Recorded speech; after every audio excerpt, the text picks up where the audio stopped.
if you're like me, you abhor doing environments with the very brink of your soul. As much as I hate it though, I know I want to do more environments to get better, because being able to do environments means you can supplement your character illustrations with more interesting backgrounds or interesting stories, right? And it just makes your characters seem a lot more complete. And there's just something about being able to flex. Like, I can do both backgrounds and characters, bro. What a actual flex. And so today I'm going to be teaching you how I use photo studies to practice the basic skills of doing environments, and then how I use a lot of photo references together to create a actual environment that is unique and it's kind of imaginative and not necessarily directly from a reference photo, right? And so some of the skills that you're going to want to use when you're doing these photo studies is analyzing how lighting works, how to use your brushes to create texture, how can you simplify forms in order to work as quickly as possible, and then you just overall when you're doing environments is you want to try to capture a sense of mood or atmosphere, right? So by setting a color palette, setting up certain light source, etc., etc. And so I have two here, but I thought we could do the one on the right and the one on the left. The left one will probably be a lot quicker just because it has a lot less texture, whereas the one on the right, there's a lot of texture, but the lighting source is relatively boring, so we might spice that one up a little bit. So let us start with the one on the left, since it's so relatively quick. And so I'm going to teach you how to do quick environment studies versus more detailed ones where you're trying to get all the details and everything. And so first things first, we set ourselves up. We see that this is a relatively cool kind of green, so I'm going to make sure I'm sort of in the desaturated region. Okay, making sure that you have a relatively cool green right now, right? Skinnierize that baby. I'm gonna dip into a cooler region, use my soft brush, and we're gonna get that in there. Just that really dark section, maybe cool it even more.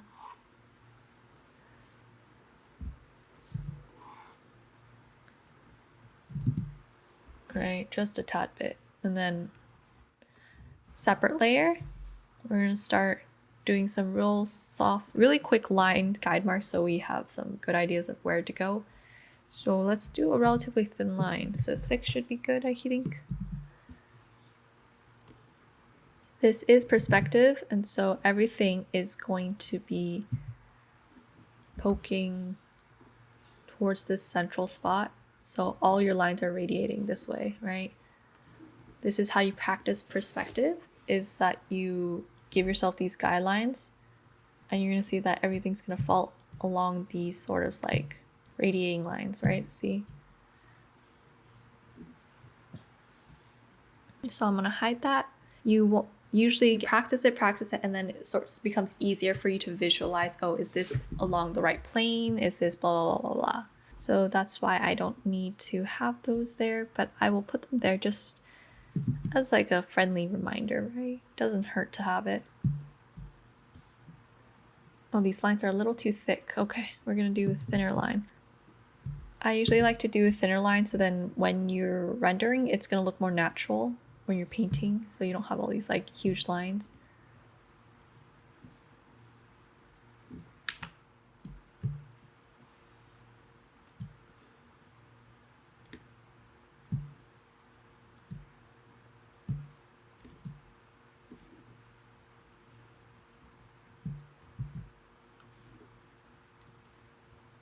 All right, so that's like the basic form, right? You get that central information. I'm gonna notice that the box needs to be slightly more to the left because here is our center dividing line, right? Central dividing line. We got to make sure that it's perfectly off center. Erase this carefully.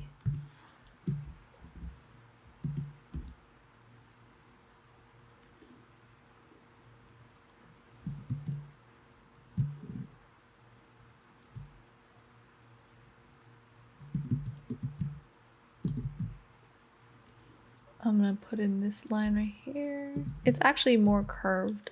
This is like warped, and so I'm gonna start bringing in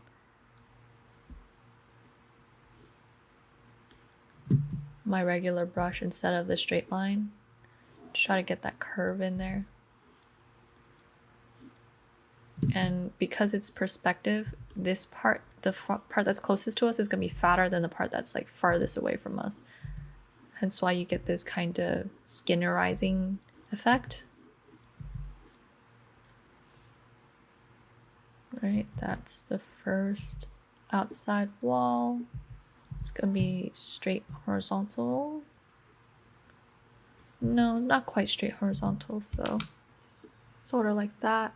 Remains relatively, follows that kind of like line guideline that goes towards the center of the composition. Get that. Get that. It's relatively there. You just want some guidelines so you have a general idea of where you're going to be putting in your colors. And so next things next, we're going to capture that light source, right? This is a yellow-green kind of light source. So we're going to make sure we go into that region and desaturate. Not too much though.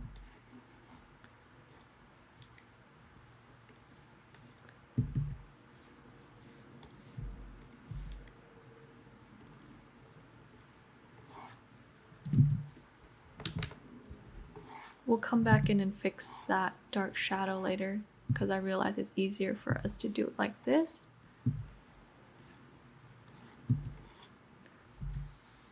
And this is where your polygonal lasso tool is going to come in real handy for that really clean edge.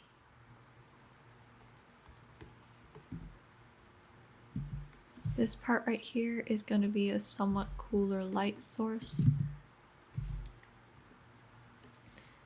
Slightly desaturated, just like that. And then it heads warmer further out. If you squint your eyes, you're going to see that there's a very distinct shadow region and a light region, right? So we're going to try to get that in there. So we got to push this back down to the warmth.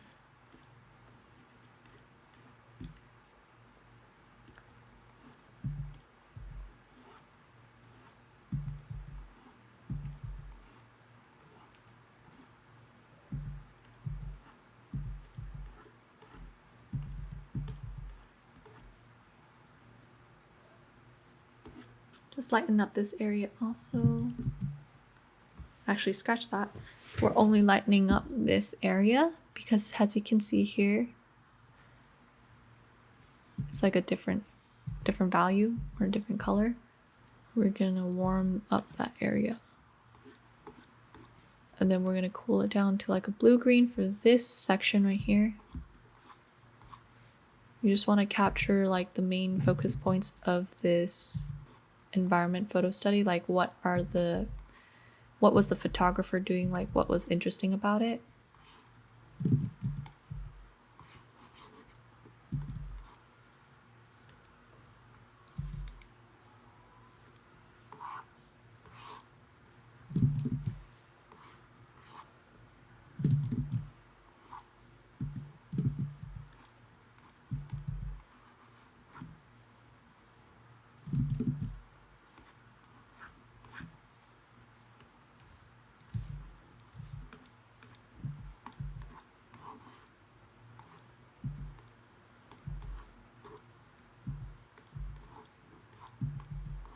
All right, now we're gonna come in with that dark finally, bring it back in.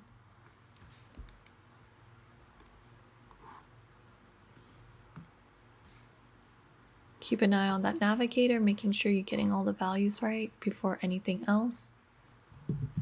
Yep. Okay, now onto the floor, same idea. You're just gonna use your soft brush to push in most of the really general color transitions, right?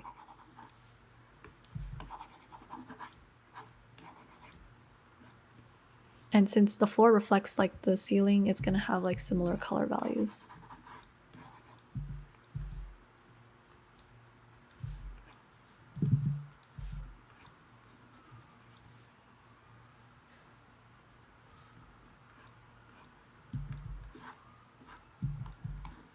I wouldn't worry too much about the size right now because you can always come back in later and put in those light sources. But the shadows have to look good. Like the color transitions have to look good or else it's going to be a tough one, y'all.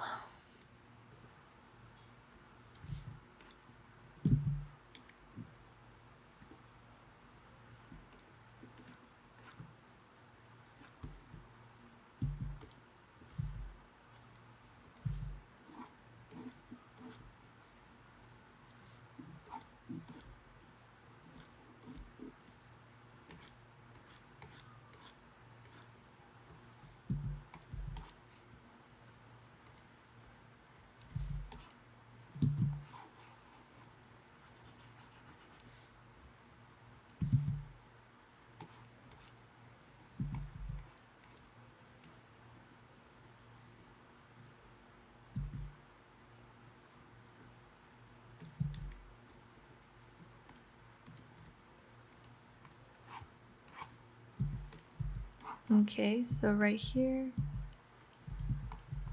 checking our navigator, our handy dandy navigator, or zooming out.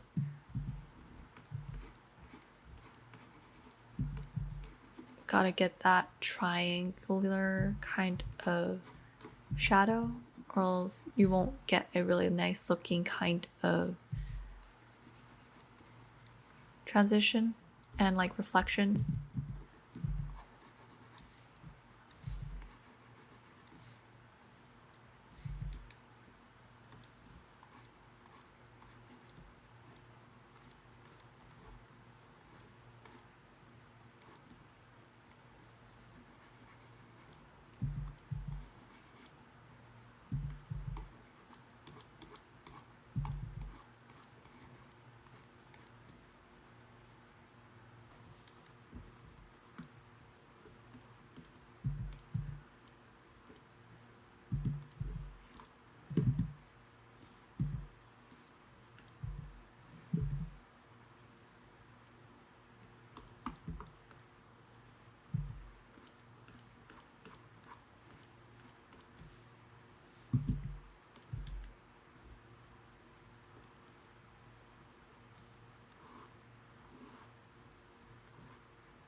Okay, that's the general colors for that one.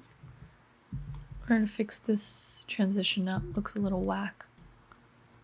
Using my marquee tool.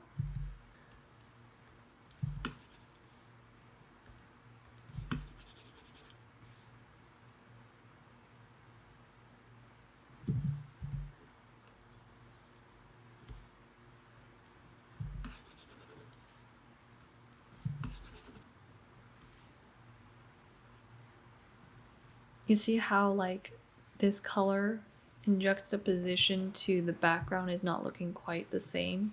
And so you have to wonder whether or not you chose the wrong color or whether or not it's because you haven't put in all your light sources or all your bounce color, which is how color is going to affect one another when your eyes are looking at like two different colors at once. Like I did this assignment in uni called like the Albers color squares kind of pad like assignment, and it's basically the whole idea is like you play around with combinations of color. You put little patches of color on top of other patches and you see if you can make them seem like the same color. And then if you cut the same colors and put them on different colors, how are you going to make them look like different colors, right? Okay, so we'll just simplify it like this. Yeah, we'll just simplify it like that. Grab ourselves a nice red orange, and then we're gonna dip into the more muted browns to get that floor in there. More yellowy brown.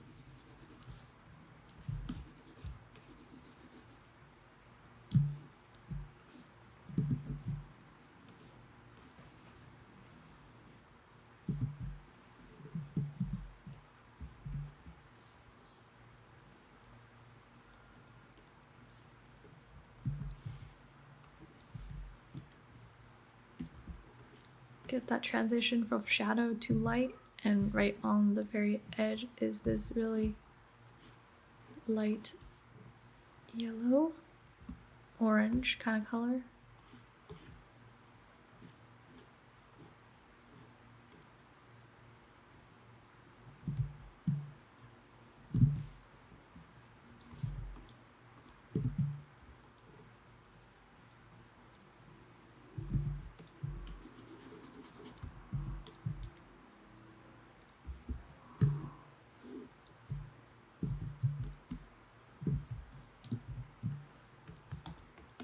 Just trying to get rid of that floor when I wanted tools so we can select only our little telephone box or ticket box.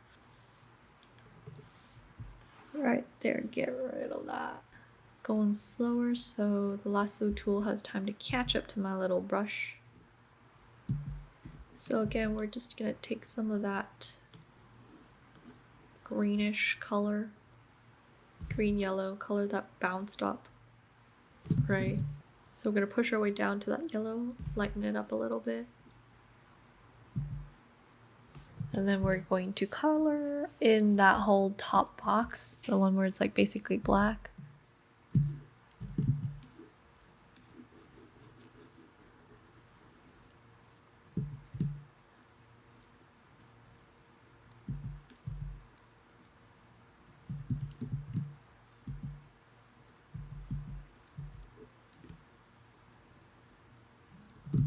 Same goes for this side of the face. And you're going to treat it like a rectangular prism, kind of. So the bar is going to also get some of that perspective.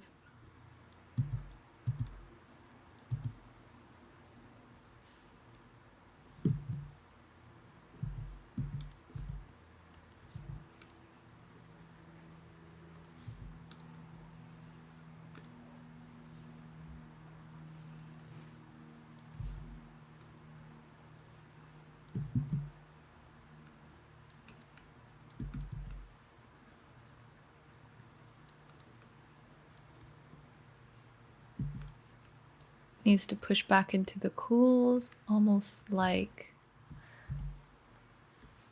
as though it's like blue-green, but it's not quite. At least at the top of this bar. A little lighter.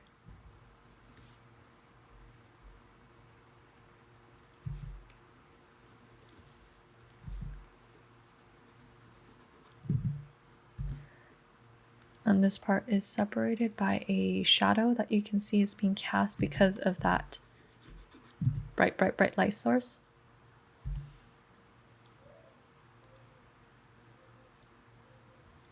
Here we've got a dark shadowy area.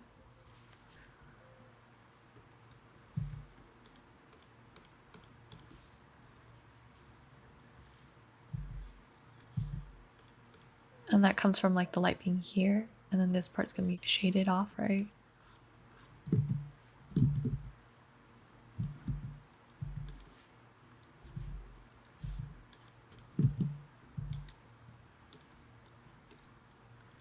Again, we're going back with our polygonal lasso tool so we can quickly get these like shadows in.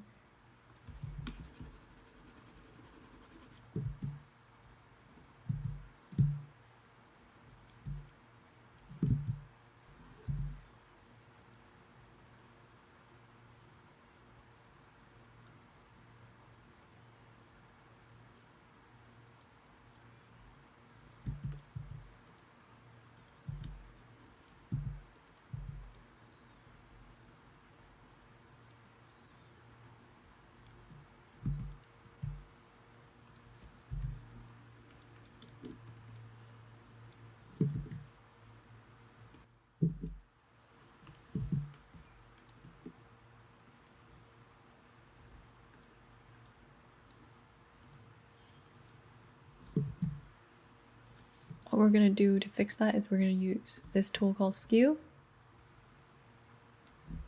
And that's like a real quick fix for things like this kind of corner.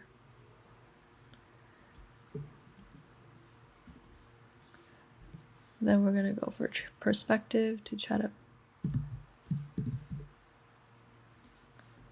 push it back up. All right, closest we can get, and then we're just gonna go back and fix it by hand.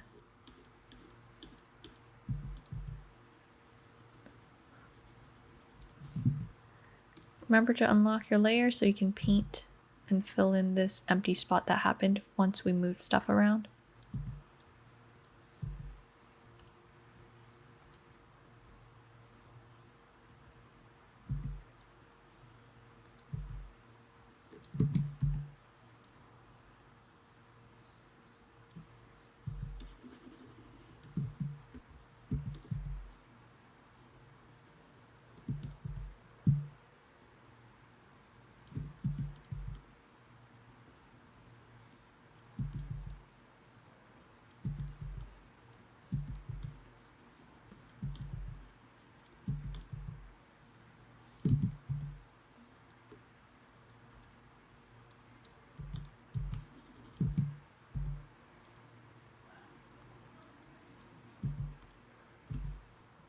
Slightly cooler light. There's a shadow right here.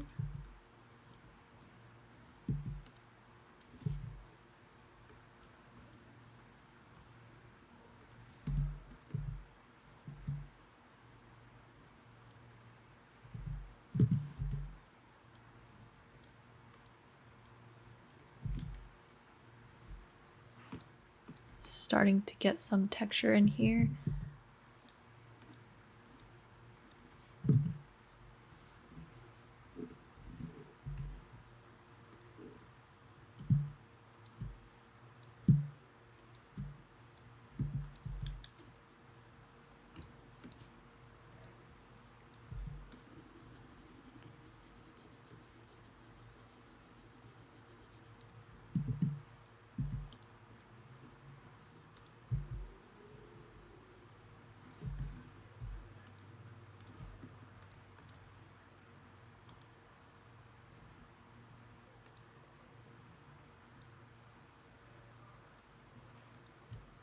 Enter.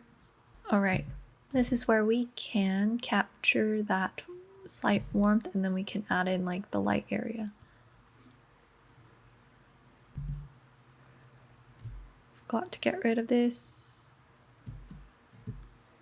Goodbye, be gone.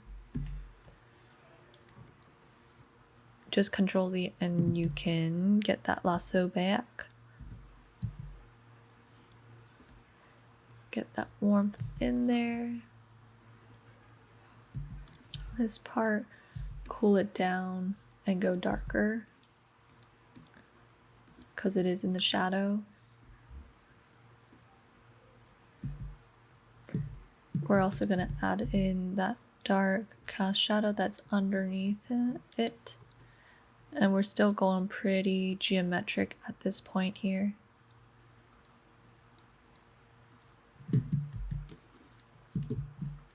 Go back.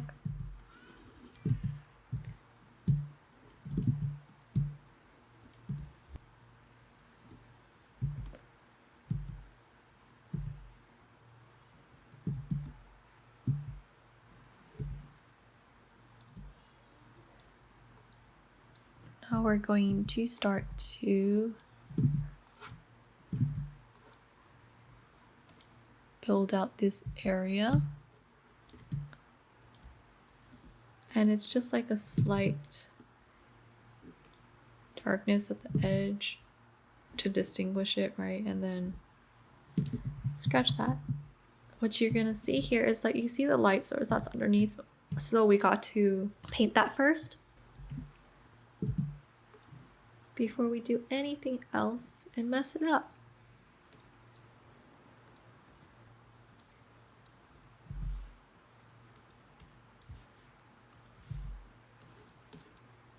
Right, just throw that in there for now. Then we're gonna go and carve out those pillars. Shift to hold straight. And I'm going to cool that down to sort of a green blue, slightly darker, to to sort of distinguish it from that light, right?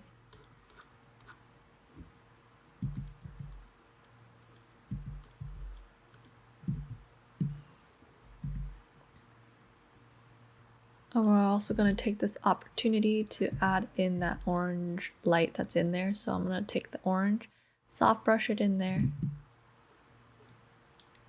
Switch on over to a more sharp brush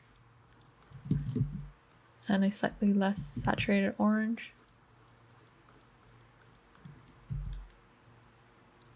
Soft brush, huge size. Lighten up this whole section using soft light.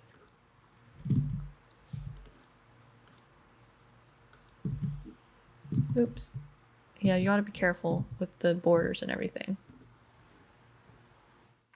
Remember to go back to normal so you can get the rest of these little blocks in there.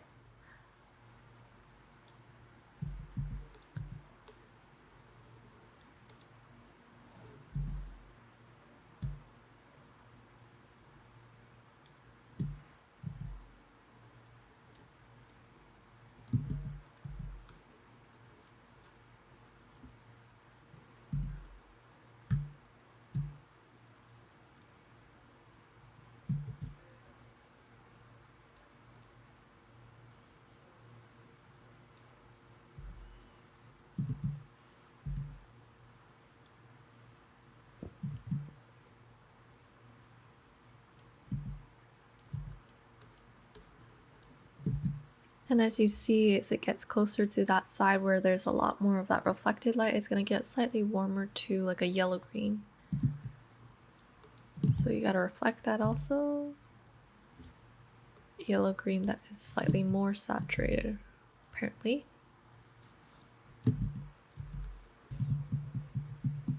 Now what we're going to do, we're going to simplify this form because I don't feel like doing all those pillars right as of now. So we're going to squint our irinos. Get rid of that, get rid of that. Can't get rid of it, so.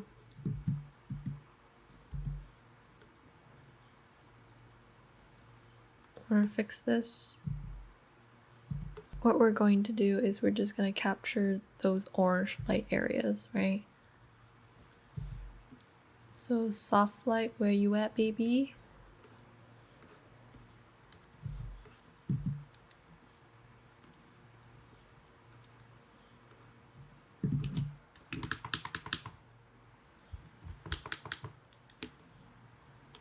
Use my 138 brush because I need a little more structure than that ugly soft brush.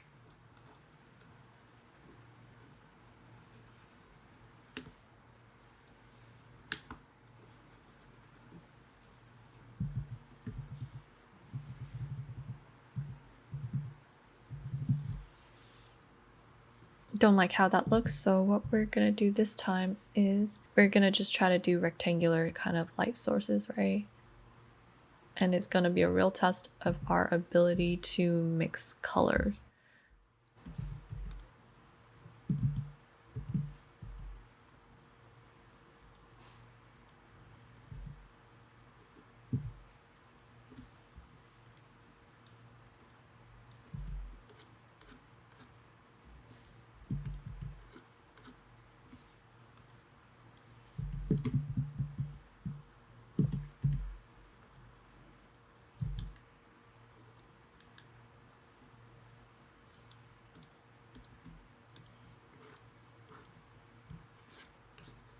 At times like this, it's really great to see how different people simplify the same problem.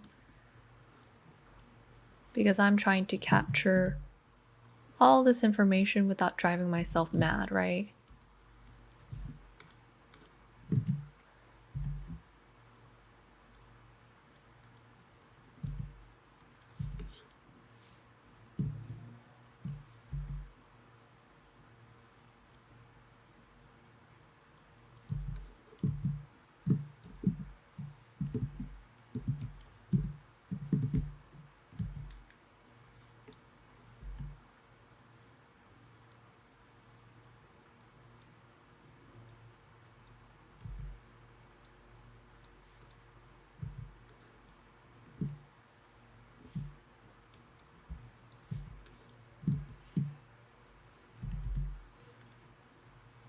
I fear it's already too late. I'm starting to drive myself mad from wanting to do detail. But we gotta force ourselves. This goal of this is to simplify, get the main form, so we're not gonna stress too much about everything. Okay, so there is that beautiful blue that is happening right about here.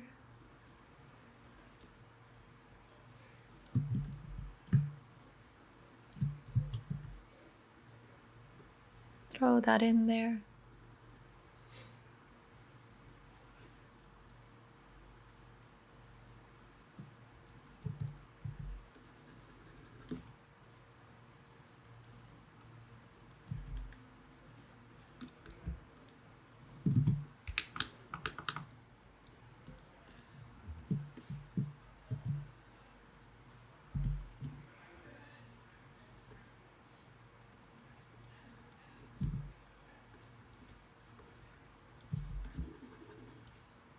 Right there, get that darkness in there.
Just gonna do that, and then we're gonna go in and get some of that light source.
It's close enough.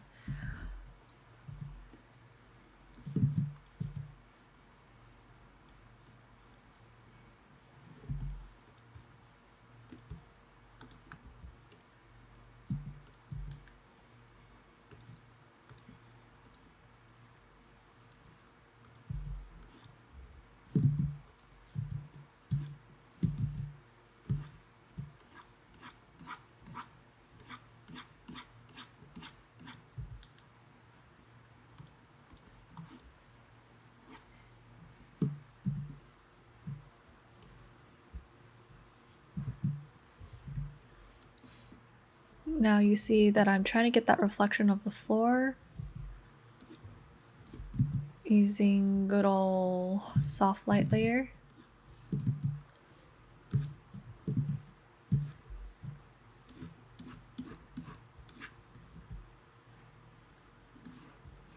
It's not gonna work perfectly, obviously. Go to a different layer. We're gonna try a different mode.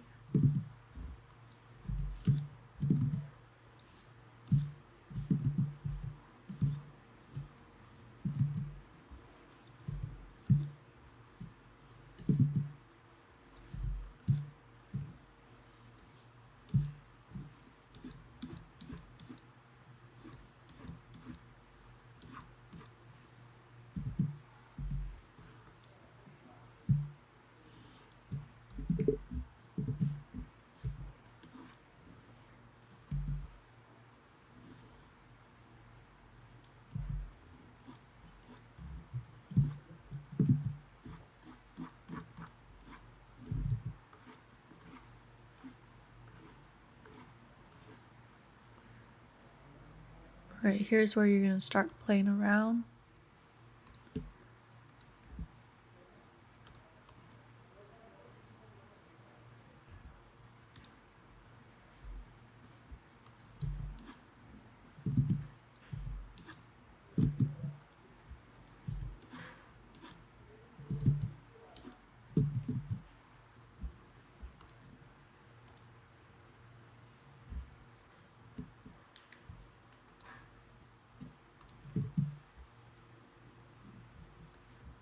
I was gonna go ahead, get those light beams in there before we drive ourselves mad.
It's okay, we can fudge that part a little bit. It's close enough.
And from this, you're going to learn how to do reflections on the floor, right? So the reflection here is slightly lighter just because there's so much bounce light going on that even if it's black, it's going to be like slightly lighter than black.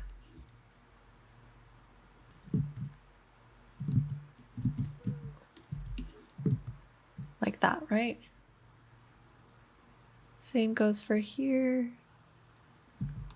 Gonna get that shadow.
We're gonna add in our ceiling panels.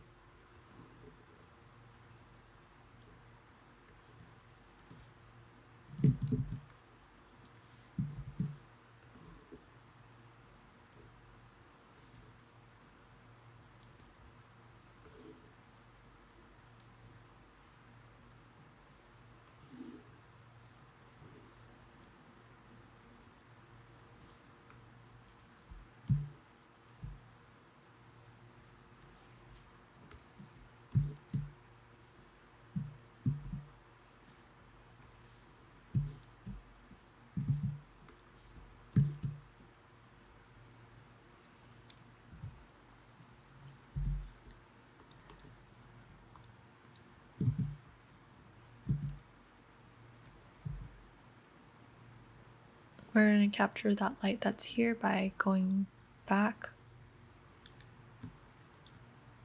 to another layer and messing around, right? Trying to get those spots of light.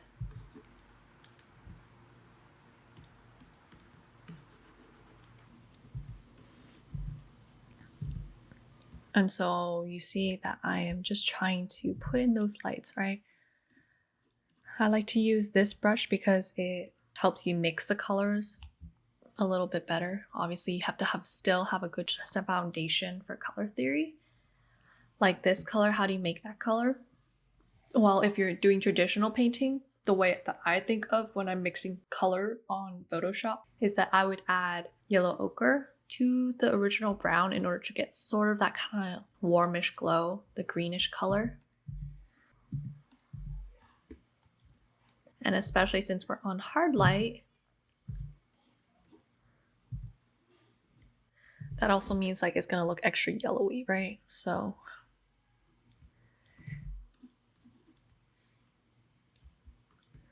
desaturate that baby just a little bit.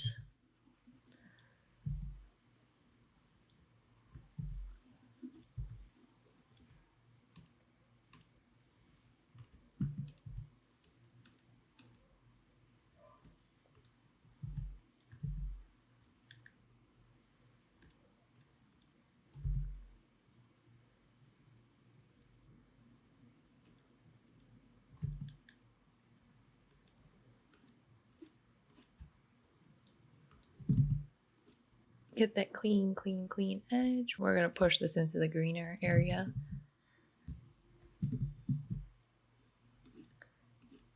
Ah, yes, look at that, look at that.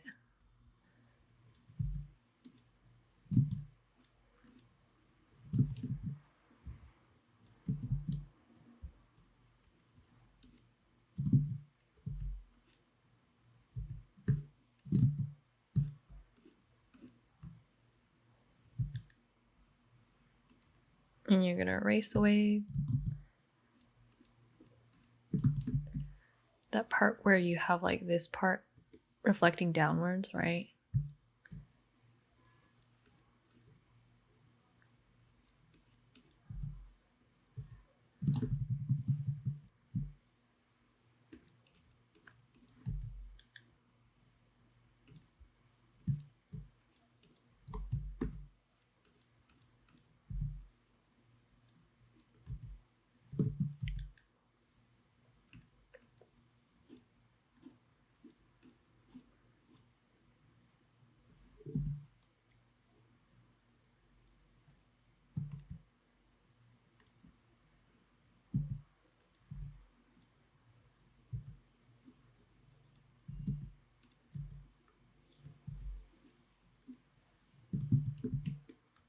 If we're mixing colors for the reflection, you're going to try to mix these two colors and you're going to go slightly lighter, right? So this is sort of going to create this kind of yellowish brown. So that's why I'm pushing towards that yellow area. And let me get rid of this part.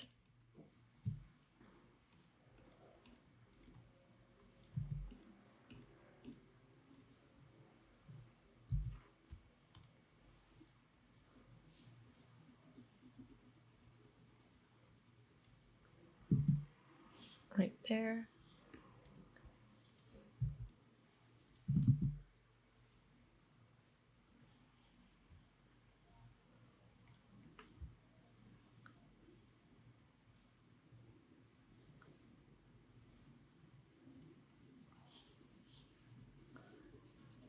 We're going to try this part again.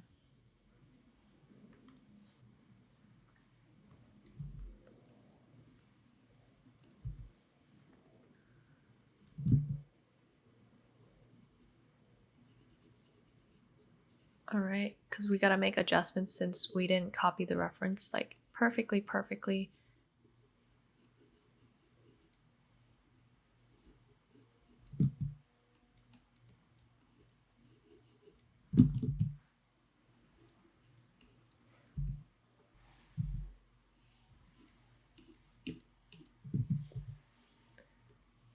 Then you got to erase away for this. Erase away, like that. And then we're gonna come back and change some of those values of that, right? Because this part is like slightly more yellow due to like this reflecting downwards like this. So we gotta do that for that.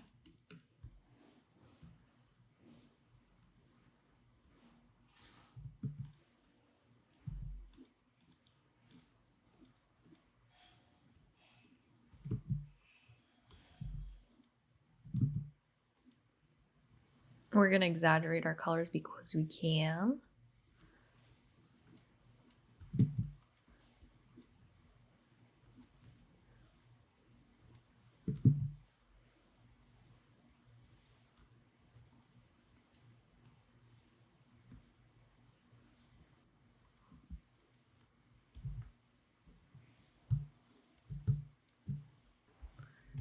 Same thing for this side. You're just gonna take that color that's here, reflect it down, make it slightly lighter.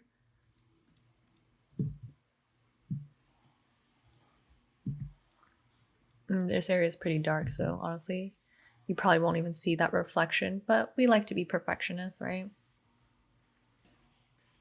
We're gonna merge these down, get out of here. I'm trying to fix some last minute lighting issues. So take our soft light, not hard light. Hard light's too harsh for this. Subtly get that. And then take our regular normal, come back in here with that shadow for a good balance. Good balance. Take our little thing right here, take the little darkness here, bring it down to sort of like create depth in those tiles so they're not just lines, right? Of course, don't do too crazy much like I just did there.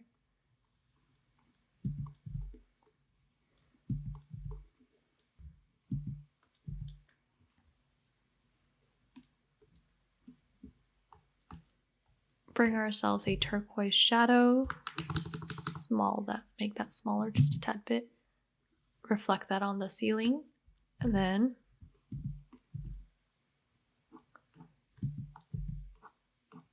adding just a couple more details here and there. We're definitely not going to go crazy and do every single tile that's on that floor.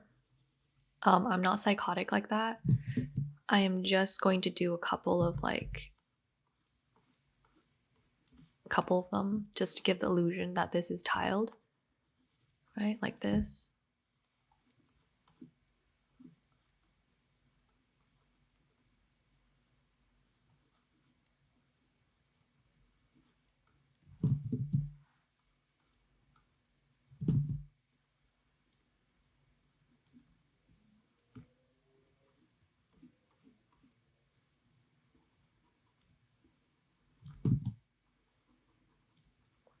I'd have to be a masochist if I were to do every single one of these tiles, because that would probably take me another 2 hours to do the whole thing. And we don't have that time today, okay? Nor is that really a productive use of your time. So bring out a lighter color to get that highlight in there.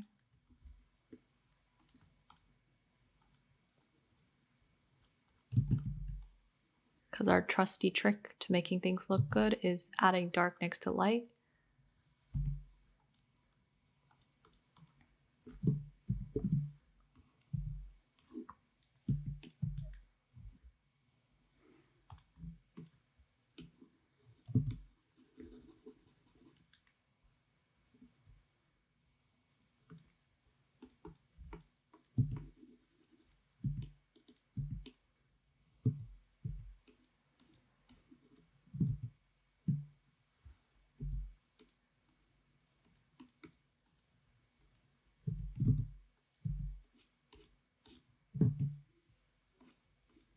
See, you can see how right here there's a small rim of lighter section next to that darker section. So if you do that, it's going to help sell the illusion that these are tiles.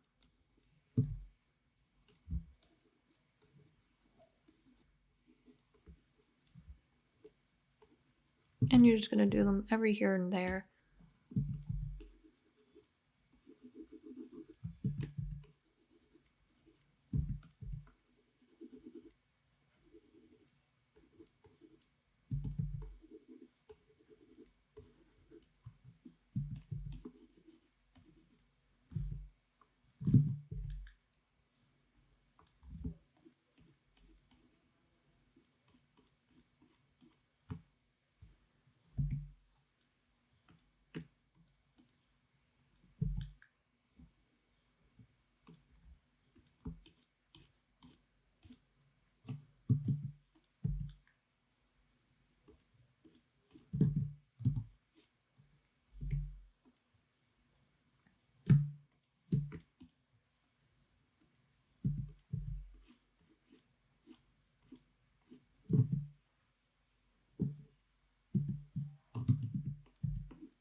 I do these lines to make sure that I am on track to staying somewhat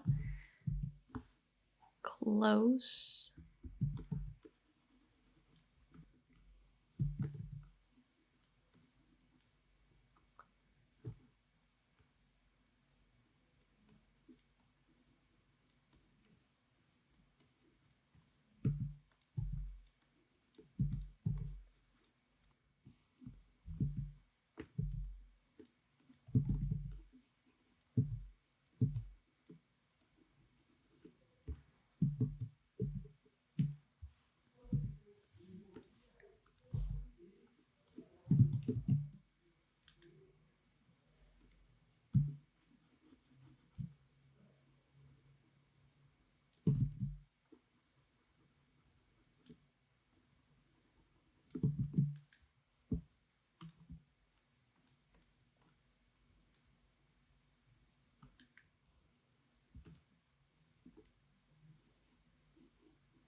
All right, I think that's the closest I'm gonna get, and then I'm going to just come in with those lighter sections real quick.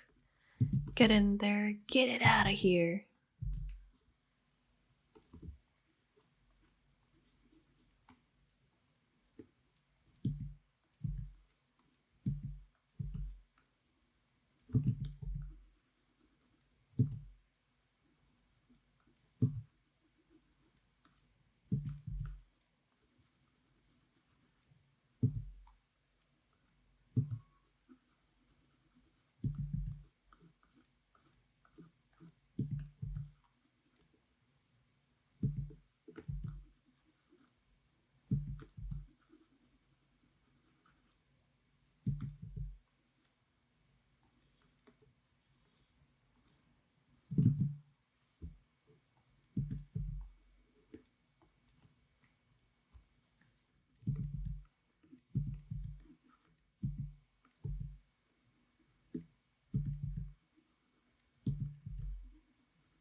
All right, it's close enough. I'm not gonna worry too much more about those, or I'm gonna actually go crazy. The hardest part about doing environments is knowing when to stop with the details, because you're obviously always gonna go overboard because you see something off and you're like, I want to fix it. But the smart choice is to just move on with your life. So we're gonna move on with our life. Get that out of here.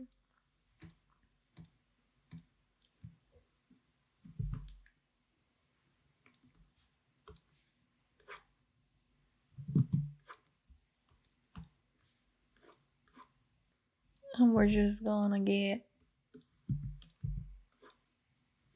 these light beams in there.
To hide that we didn't finish the whole shebang, we're just gonna add a bit of texture here and there.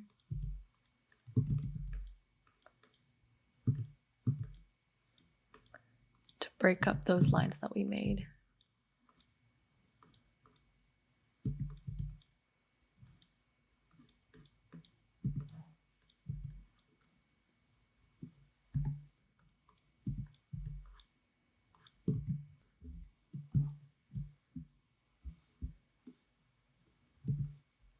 And one final touch is just to add in that light in the center.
And then we're gonna go in and get some of our textures in there by applying some filters that we played around with yesterday or the other video.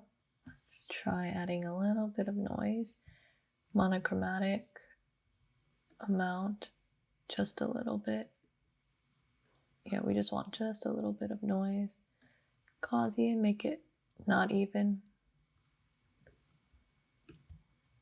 Same goes for the bottom. We're going to add a bit of noise to disguise the fact that I did not do every single little thing. So add noise, same filter, add a little bit of noise, and we can vary it up.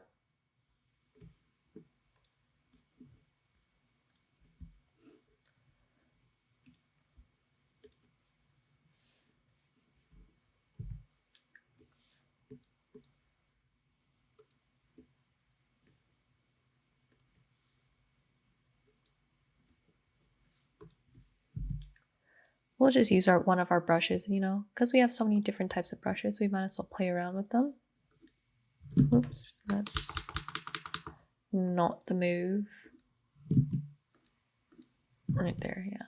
Just add a little bit of that gorgeous texture, because texture really helps bring out the piece and make everything look more cohesive. Also darkening up that section just a bit so we have a nicer... No, don't do that. like this, right? Separation of this lightness with this darkness.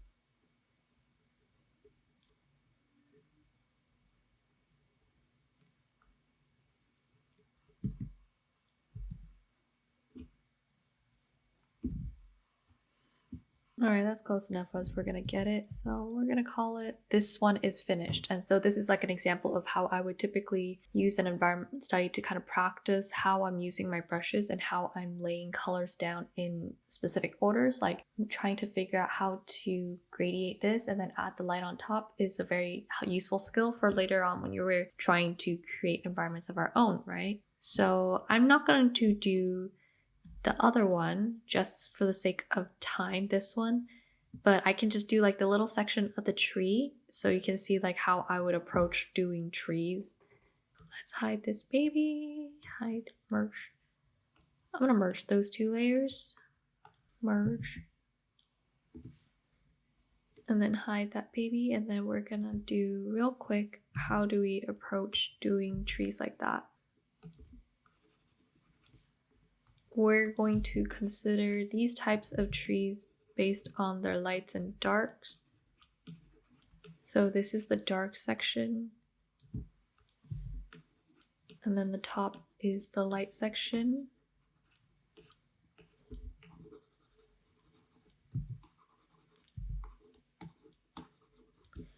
Right, I do it very roughly too because I don't feel like doing it like super tiny tree marks like this is really effective since it's just going to take you forever.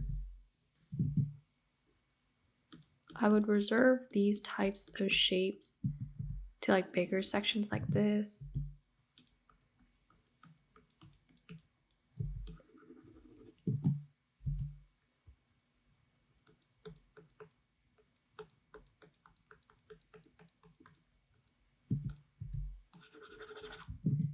Right, just to get that really nice geometrical kind of border that you can't get with brushes.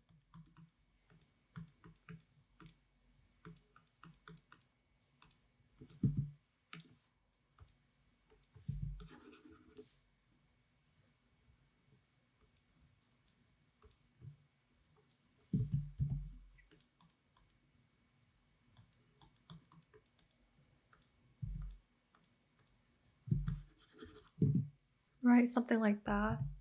You want to think in like big shapes. So like, what shape are you seeing for this patch of leaves? Or like, what shape are you seeing for this patch of leaves? Right? Enter that one. I didn't like that.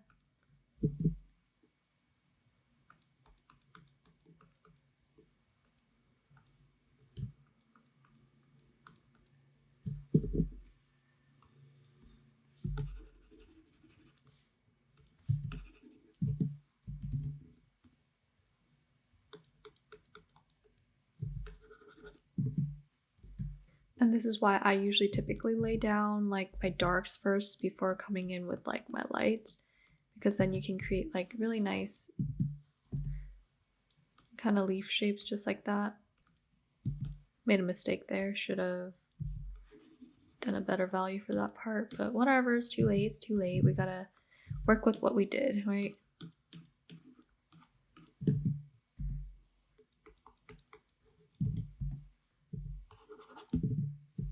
Right, so basically we would be doing something like that. I'll put it in the pot so it looks a little more complete. Pretend the pot looks good. Okay, just pretend the pot looks good, right? Which reminds me, this lighting source is sort of like really boring, but if you just spice up the colors, like say I'm choosing to use a blue for the shadow, right? Like a muted blue. That can help bring interest to the piece and make everything look like just a little more interesting and a lot more vibrant.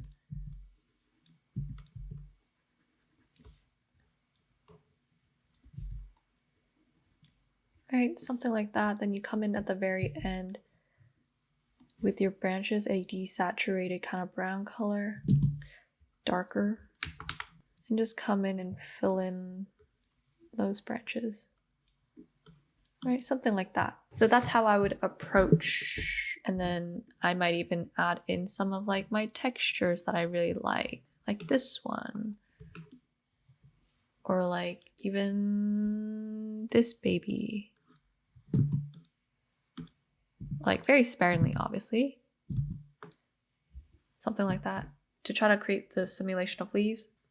Regardless, I didn't draw every single tree leaf, and that's how you want to approach doing these types of studies, because if you're gonna draw every single leaf, you're going to go crazy and you will not have really learned how to work faster and more efficiently, right? Which is the goal of studying.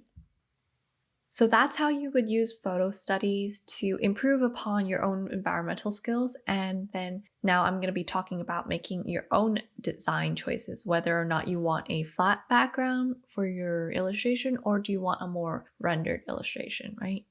So I'm going to hide these babies right here. And so let me show you an example of a flat color background. Say I choose this color, right? And then I'm just gonna put a real cute tiger on it or whatnot.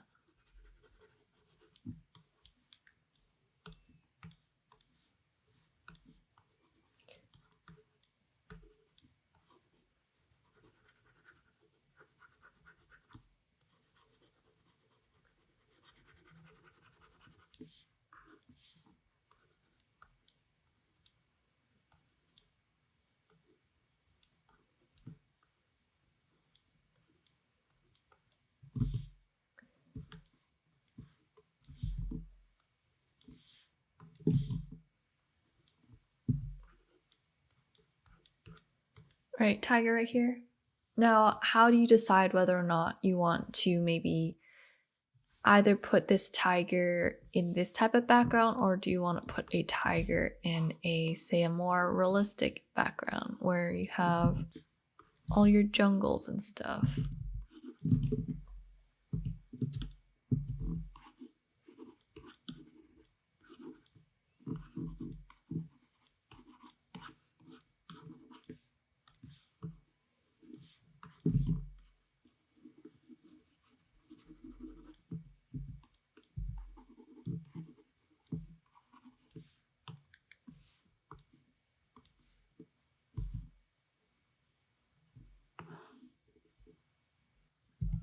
Right, so you have the option between choosing something that's flat like this and something that's maybe more detailed than like this with like an actual full-on jungle. Obviously, this is not not an actual detailed background, but just pretend.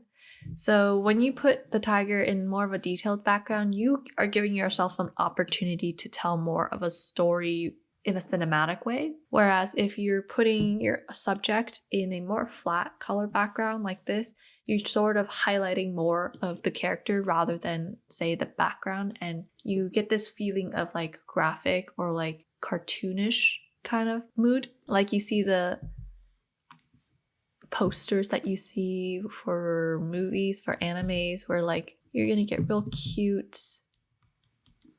patterns that you can make to spice up that background, tell the story a little bit.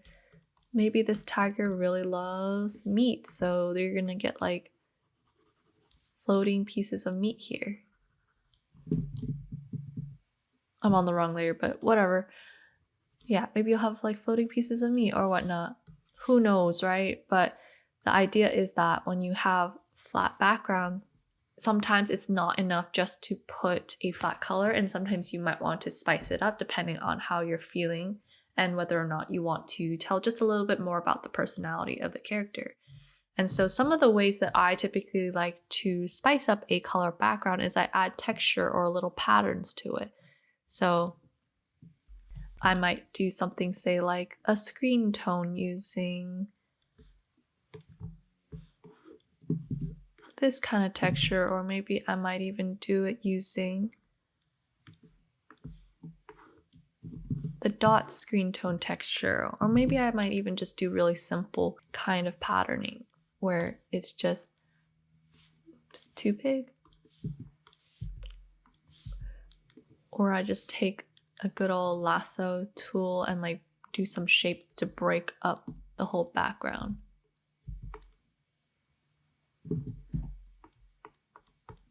Right?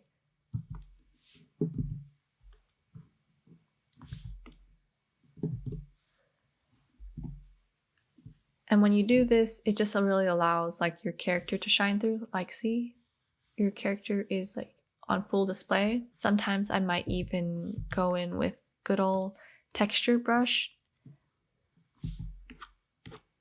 and create like this kind of effect as if it's like rays are glowing. Regardless of what you choose to spice up your background, just make the conscious choice and know that if you are choosing instead to do, say, like a really simple, like just a flat color, right? Then maybe that flat color will be super simple, and then your character is going to take up a good portion of that composition so that it doesn't fall flat or whatnot.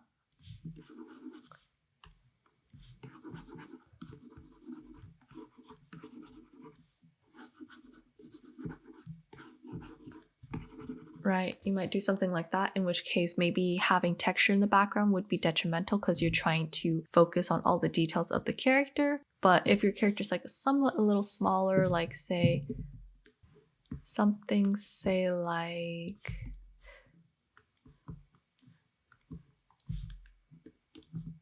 a full body, and you're like trying to do like a really cutesy like woo woo, I'm jumping down from somewhere ready to make a leap,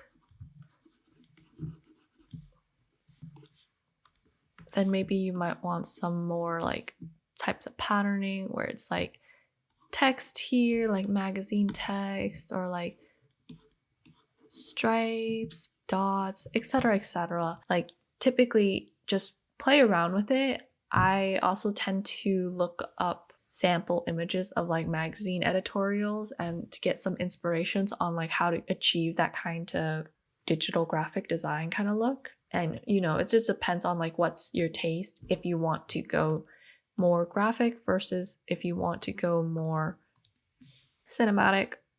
Let's even color correct the tiger here so it's gonna look a little more. Multiply, we're gonna do, say, a green.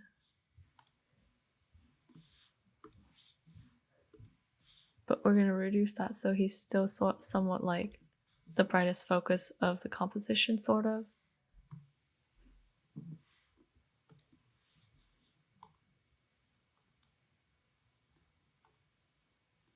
Something like that. Just pretend it's working. We're going to rasterize the layer, and then that just makes sure that flattens everything out. Right? Real cinematic mood when you do like a full-on illustration, really gets you to tell a story, more focused on like just showcasing the character and not necessarily too concerned about portraying a story or whatnot. And so now let me go ahead and skip on over and just show to you one last time like, oh, the photo study and how you can achieve like the skills you need in order to build onto your own environments, right? These ones, don't forget, do photo studies, and as you do more and more, you're gonna get better and better, obviously. I know we don't always enjoy doing environment studies. I totally 100% get it, but we gotta do them if we want to be a well-rounded artist, because being able to do environments means that we're gonna be that much better at compositions of our overall piece and just more skilled as an artist overall. And so let me finish off this lesson by teaching you how I would maybe create an environment for, say, Leah, right? I'm imagining that she would be in a library of some sorts with like a whole bunch of tomes and stuff. So hide, hide, hide. I have 2 reference photos that I've picked up that have the sort of vibe that I'm looking for. And so when it comes to designing environments for an illustration, what you're gonna do is like think of what the character's gonna be doing action-wise in that particular illustration. So maybe she is going to be, I don't know, maybe sitting right here looking through her tomes.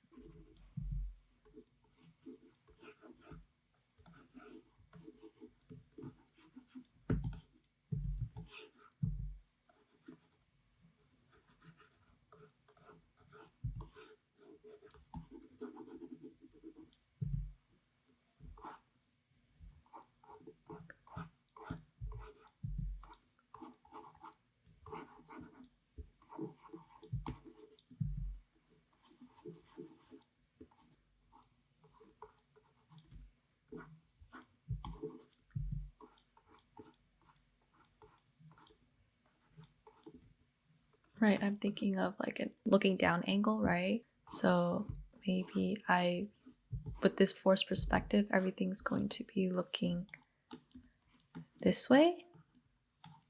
And so quick lesson about perspective is we have basic ideas of 1 point or your face-on perspective. So you're just directly looking at them.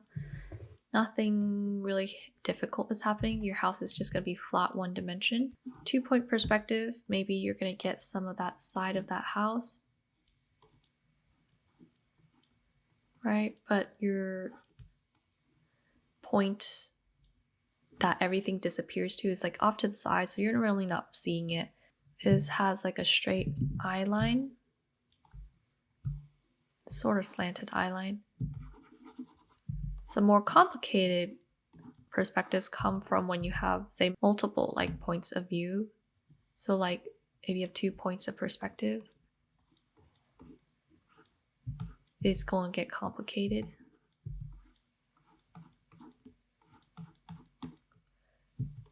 Hence why most people really don't like doing these types of perspective. Like say this corner building kind of perspective, like good God, that's your 2 points perspective and they're gonna be looking like this. There's a lot of these types of grid lines out there, and I feel like they can be helpful to a certain extent, but I always find that just observing how your real world works and like just being able to like understand the core structure of your real world, like how does 3D space work, is gonna help you a lot more than say like if you were to learn all the various like grid lines, right? But of course, to each their own. Some people learn a little bit better by having these grid lines, like it helps them follow it. I never liked the idea that I had to have grid lines. I rather just have like generic idea of like these 2 points and then these lines will span out in like this general sense. So I'm not going to worry too much about whether it's like super accurate or not, right? And as always, just like draw more, right? Drawing more, seeing more, exposing yourself to more different types of points of view will really help build that skill set to be able to draw your illustrations in any angle you want. And so another perspective that is sort of difficult but can be really cool, it's like the fisheye perspective where it's like 5 points everywhere. It's like I think it's here, here, here, here, and like basically everything becomes like wrapped around like a globe. So like it's that whole anime, my eyes become huge because suddenly everything zoomed inwards and I'm sweating my ass off. It's also like that Key and Peele meme.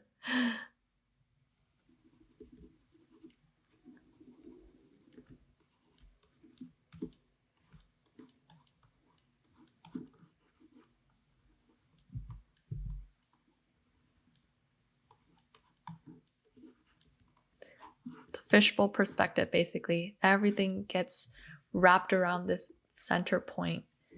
And so you're gonna curve. And that means like buildings get really interesting at the same point. Like they're gonna do this weird thing,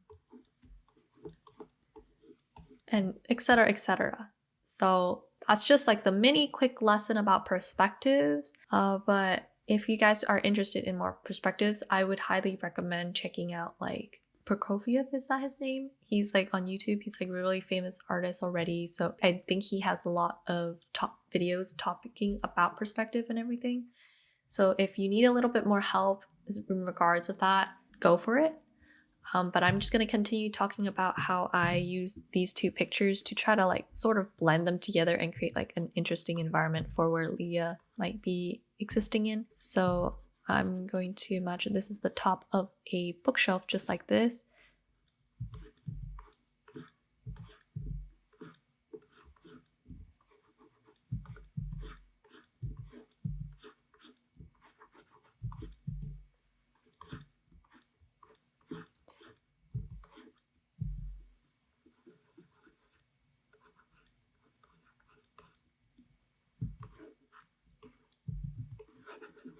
We might be able to see more of those like pillars if we push down that perspective just a little bit. Because while I'm doing this, I'm also trying to keep in mind like how is the light source gonna work.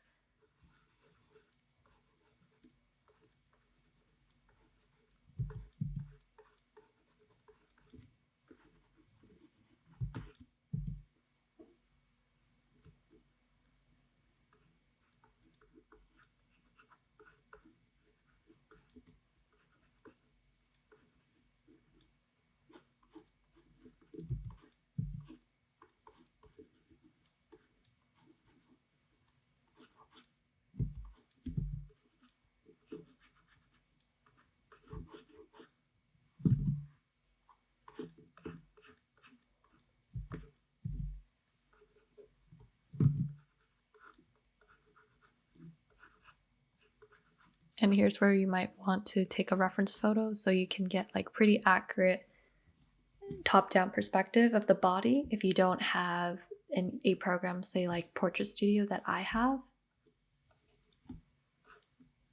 And so Leah will be here. Let's say that she has a table right here.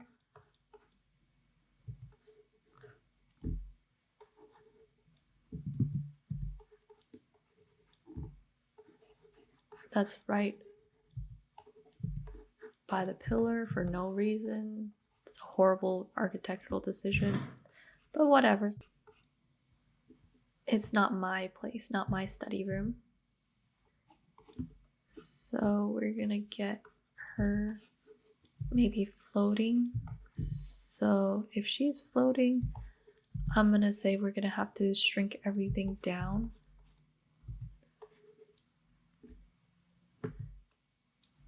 Push this composition slightly up.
Right, you see how like I draw basically everything in really simple shapes and forms so I don't complicate myself too much about it.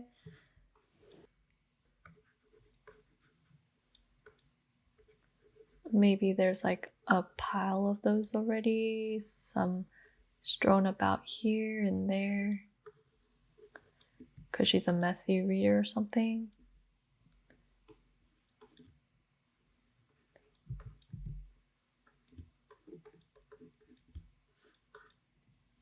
And this would serve as like my thumbnail. And then I would typically go about trying to lay down like the colors, right?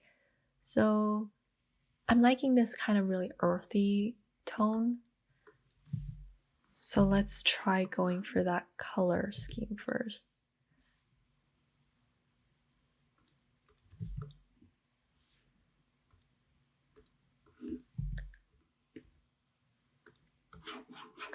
Darken it up so we know what the heck we're seeing.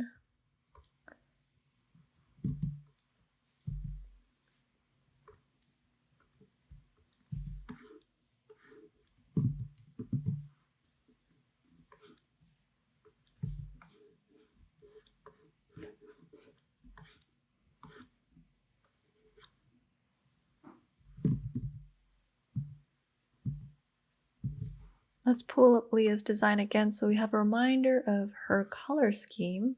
Ah, yes. Okay, so that suggests that maybe we want something a little bit more to the green side, at least for her background maybe, or red.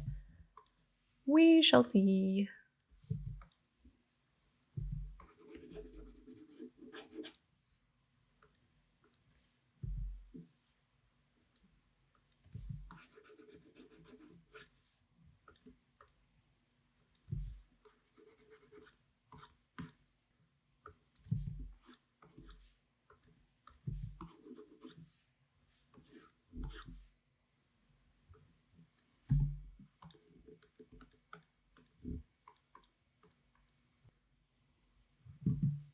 All right, I have made the decision, the executive decision to make this sort of a warm light, sunset, sunny glow kind of light.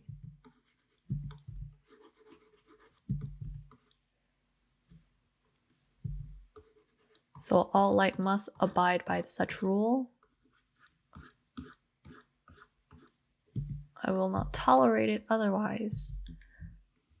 So that means all your shadows are gonna hit the cooler area because the light is warm, right?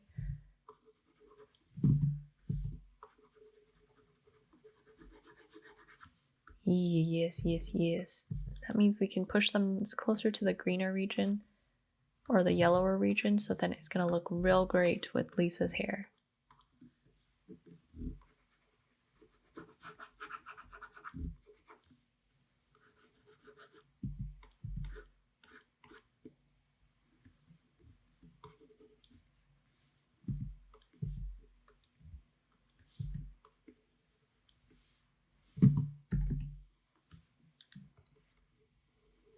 You can see just how rough I'm doing these. Because this is laying down color, we're not stressing out about the perfection of it. Because if we're stressing out about that, we're just not going to be able to focus on what needs to be happening right now. So this is probably going to get some of that bounce light. Maybe go warmer a tiny bit. Too light. Like that maybe. And then this paper scroll is going to be close to that yellow green, and then the light is going to make it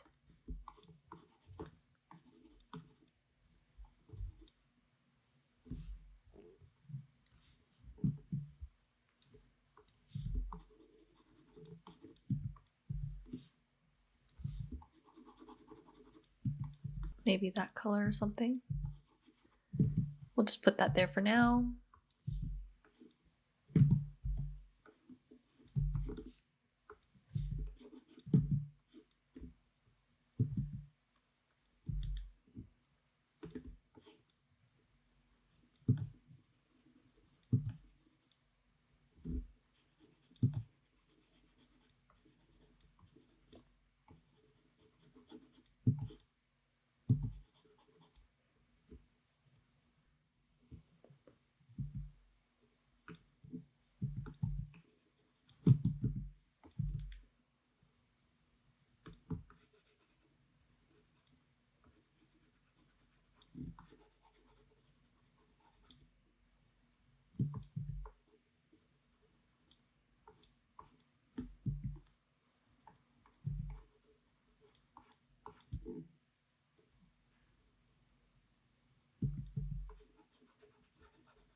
Let's try to get Leah's outfit in there before it gets too late and we get too distracted.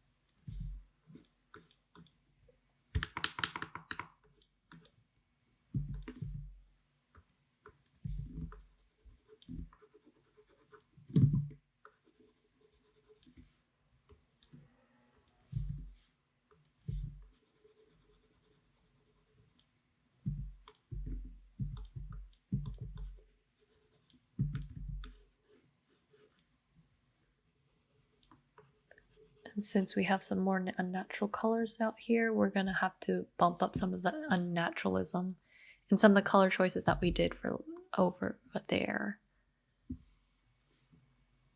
And so I'm gonna make the pillars red.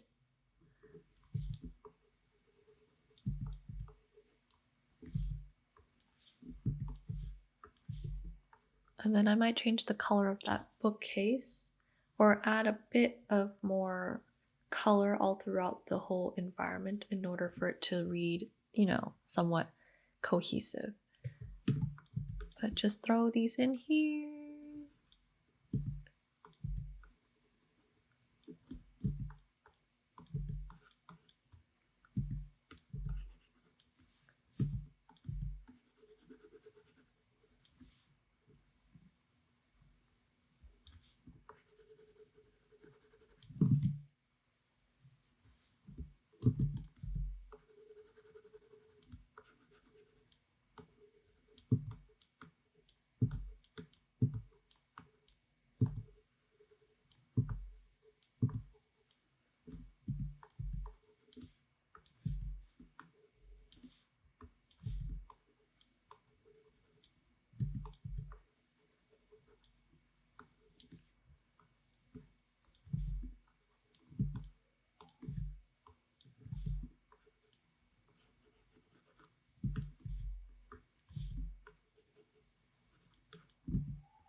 In that case, maybe I want to make her background this bluish color instead, because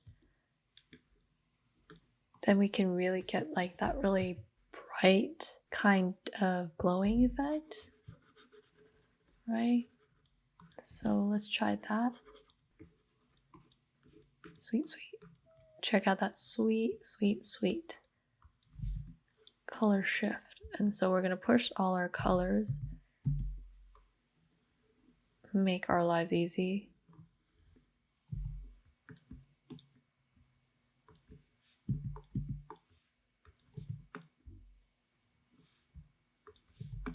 It's not the right lighting situation, but it gets you closer to the color shifts that you need to happen. So we're gonna merge that down, and then we're gonna take our opportunity to adjust accordingly, right? So this is going to push further blue.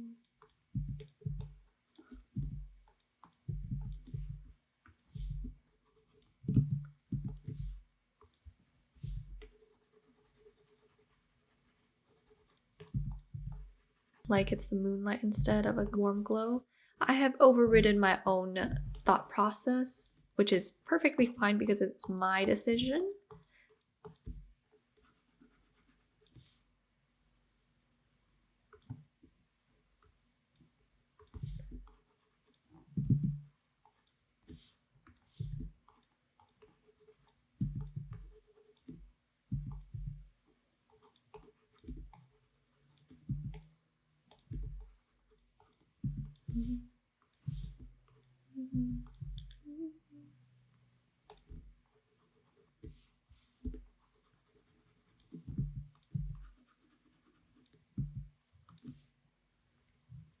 All right, we're gonna change all of these into more appropriate color that matches what's supposed to happen in our environment.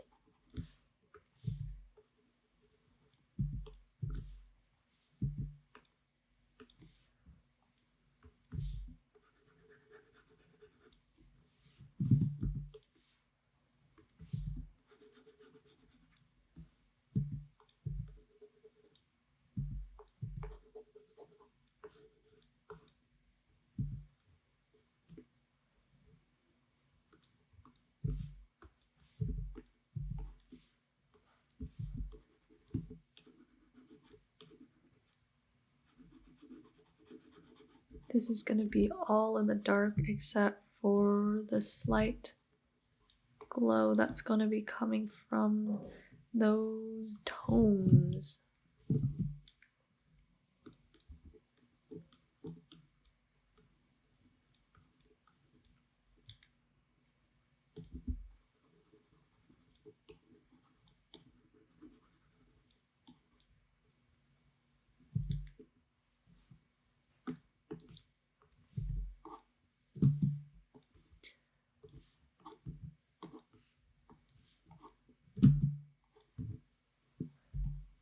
We're going to be doing ourselves a favor, doing stuff like this, just to get the general idea of how we're going to light our sources. And then that also means we're going to have to cast that light on the floor also.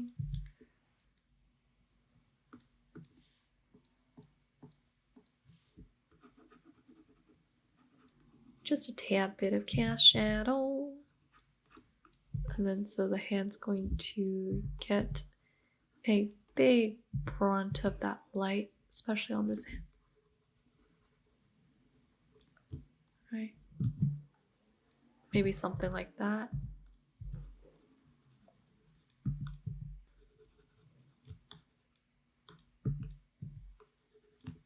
Much more like Witchin vibes, right?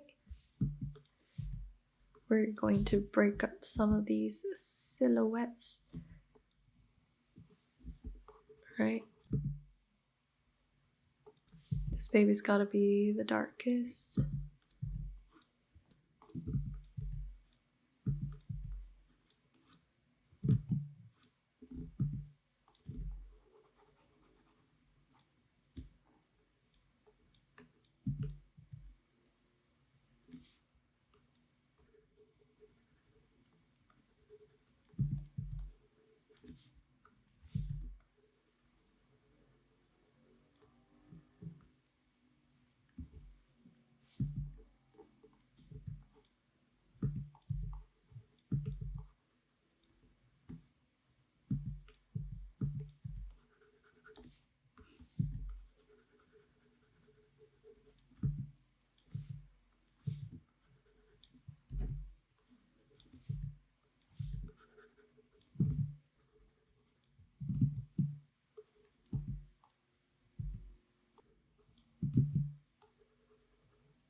It's at times like this you need a bright source of light sort of around here, so we're gonna bring maybe one of her floating orbs are gonna be somewhere around here. And we'll just litter the whole environment.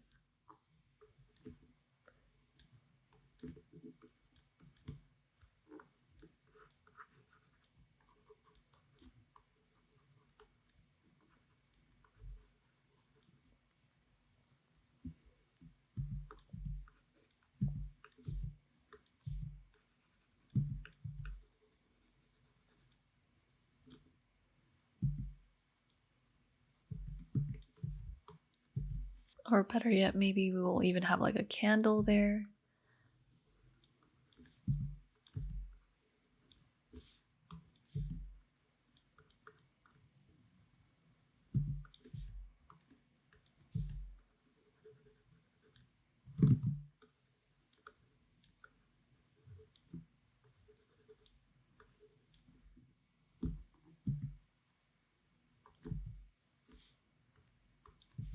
And maybe she puts light sources every here and there so everyone can actually see stuff. Don't know, but that's the general idea of how I would go about creating an environment. I would then go ahead and render all these according to the shadow values that I've given it, right? It doesn't change too much, but then I'll just add a lot more detail to it, obviously. Like this table, we're going to clarify that there's some scrolls. Maybe I'll add like a couple of scrolls that pop out here, like there. Here and there to sort of break up, add some personality to the whole piece. And hopefully that was helpful.